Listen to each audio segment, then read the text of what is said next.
The holding cell smells like concrete and something you don't want to identify. Level 1. No money. You've been here 72 hours. Not because you're guilty. Because you can't make $500. That's the bail amount.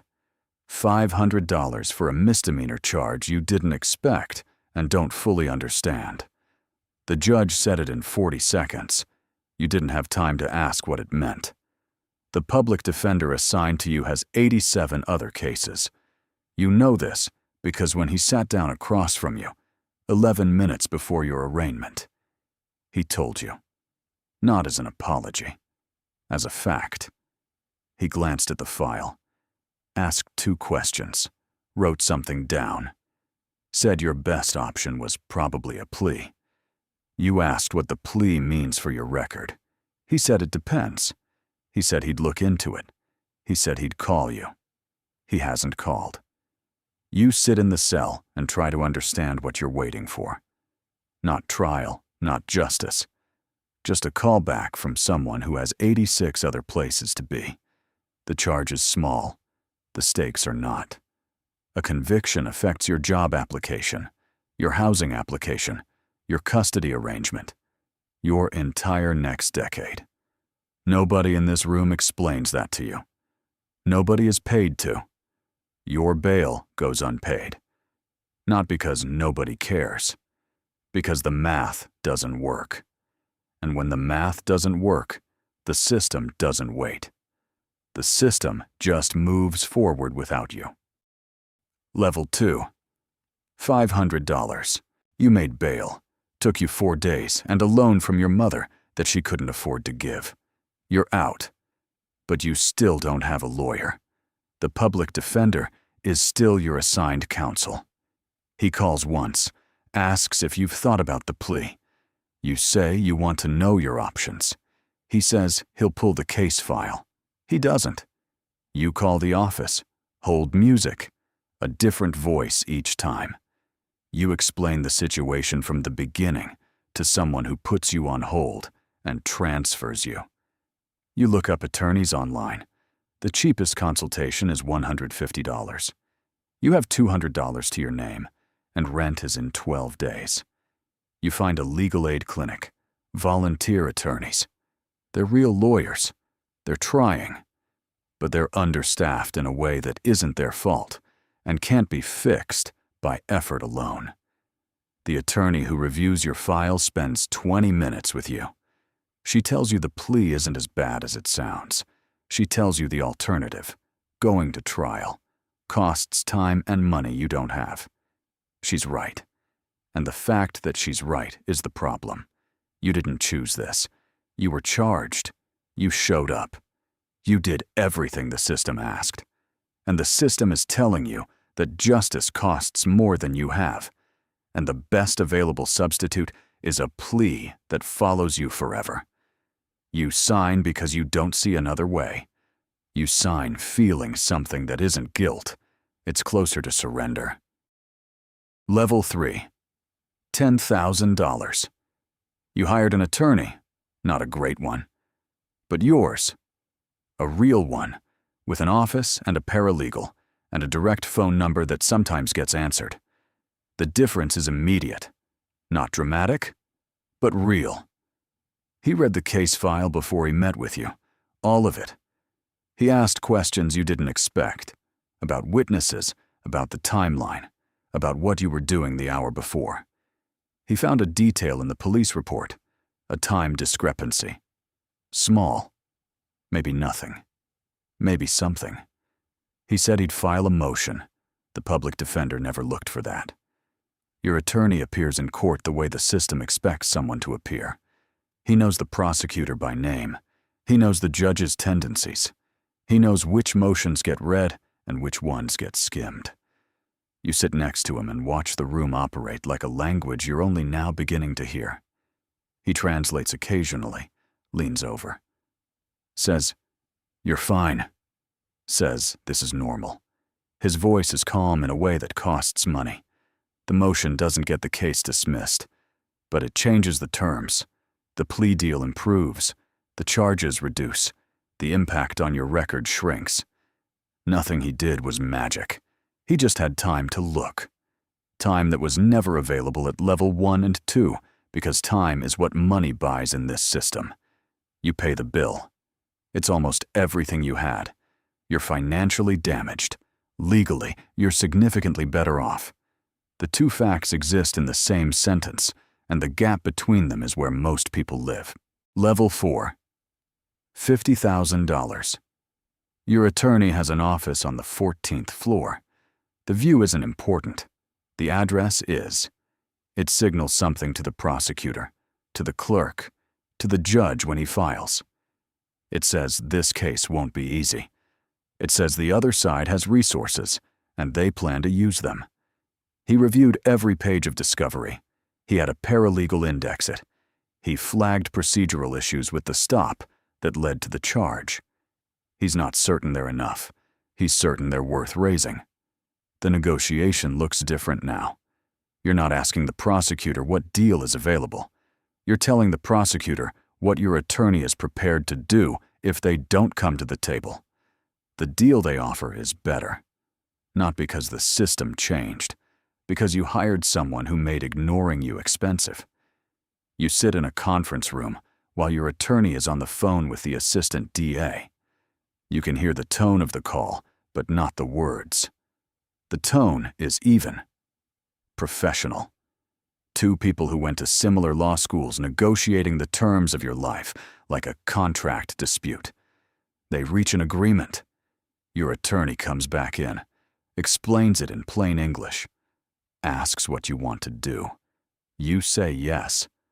Not because you're surrendering, because the outcome is acceptable, and acceptable is something you can build from.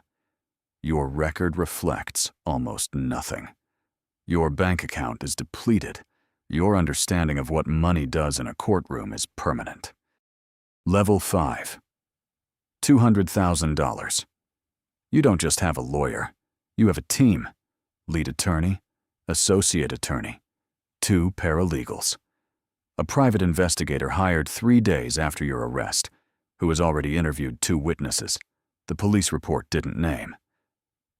The case hasn't gone to trial. Your attorney doesn't want it to.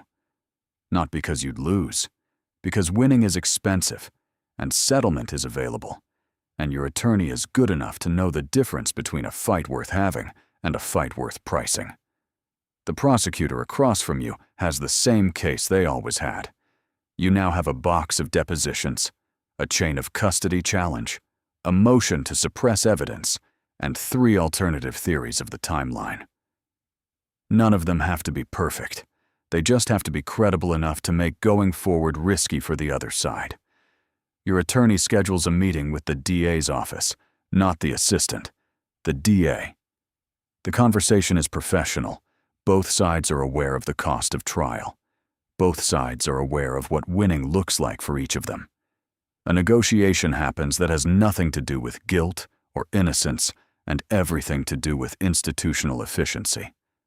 The charge is reduced to something that carries no mandatory minimums and expires from your record in 36 months.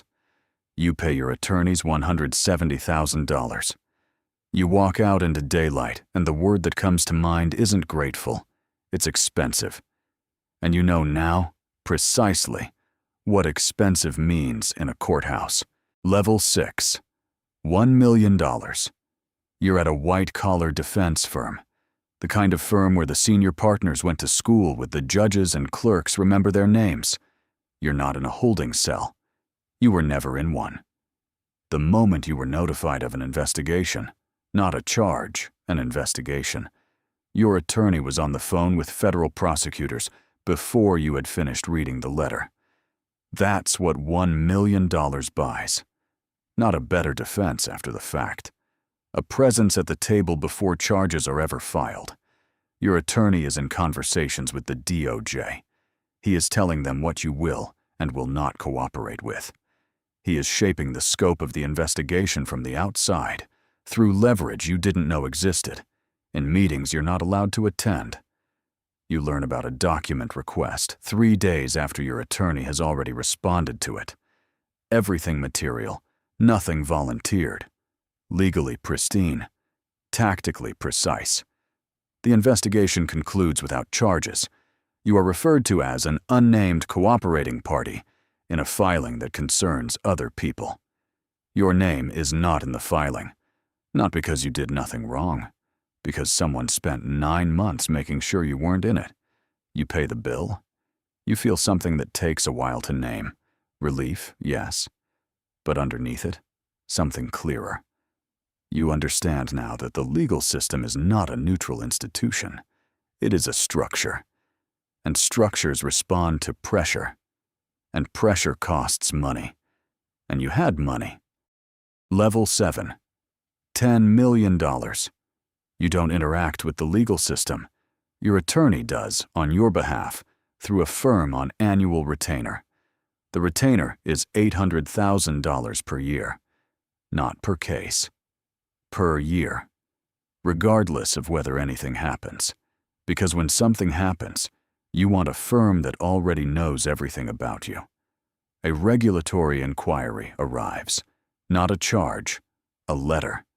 Your attorney's firm responds within 24 hours with a 38-page letter that outlines why the inquiry lacks jurisdiction, cites 3 circuit court precedents, and attaches a declaration from a former senior official at the agency. The former official is not a witness. He is a named expert. Your firm keeps on retainer for situations exactly like this one. The inquiry closes in 6 weeks. Your attorney sends a brief summary, 1 paragraph. No urgency in the tone, because urgency was never appropriate. You attend a private dinner. One of the guests used to run the division that oversees your industry. He's a friend of your attorney. He mentions, conversationally, that the regulatory environment is shifting. He names the commissioner. He says she's reasonable. You file this away. Not as strategy, just as information. The kind of information that circulates at a certain level and never appears in a press release. The legal system doesn't oppose you at $10 million. The legal system navigates around you. Level 8, $50 million. There is no case. There hasn't been one in years. Not because you've done nothing. Because the structure around you makes a case impractical, expensive, and politically complicated in ways that prosecutors weigh before they file. Your firm has former federal judges, former cabinet members, a former U.S. attorney. Not for decoration, for deterrence. The message the firm sends without saying it is this: this defendant has resources, relationships, and institutional knowledge. Proceeding will be expensive, uncertain, and complicated. Consider carefully whether this is the best use of your term. You have given money to political campaigns, not as corruption, as positioning, as the ordinary mechanism by which wealth participates in the architecture of oversight.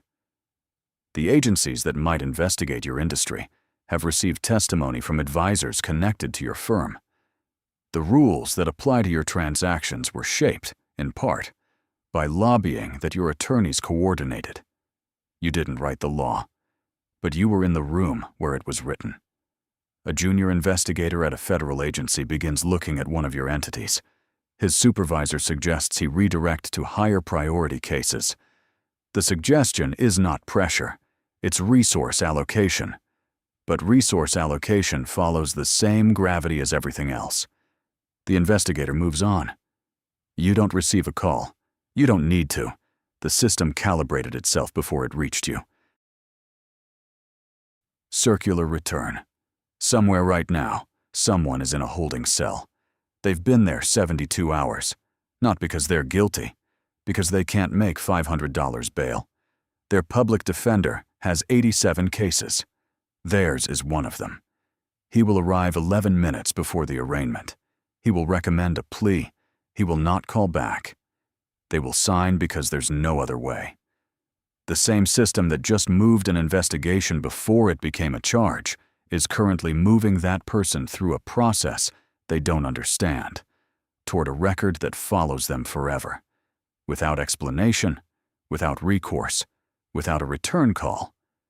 The law says everyone is equal before it. The legal system is not the law. The legal system is the machinery built around the law, and machinery responds to inputs. The input at $500 is a case number. The input at $50 million is a retainer, a relationship, and a former U.S. attorney on speed dial. The system didn't change between those two people. The system just revealed what it always was.